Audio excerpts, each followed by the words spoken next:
Kenapa kita selalu tinggalkan dia? Dan kenapa kita meletakkan Allah ni dalam pilihan yang terakhir?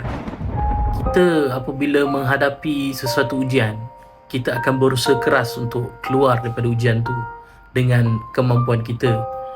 Dan setelah kita tidak mampu menghadapinya, baru kita meletakkan Allah dalam pilihan hidup kita.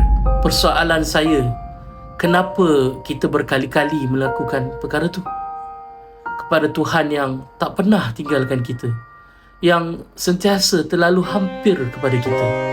Tapi aku belajar satu benda, Allah tak pernah kira berapa kali kita tinggalkan dia. Dia cuma tunggu bila kita nak kembali. Buku Tuhan tak pernah pergi ni bukan sekadar buku. Buku ni macam satu pelukan. Ia ingatkan aku yang sejauh mana pun aku lari, dia sentiasa ada dekat situ, tak pernah pergi. Kalau kau rasa kau terlalu jauh untuk kembali, bacalah buku ni.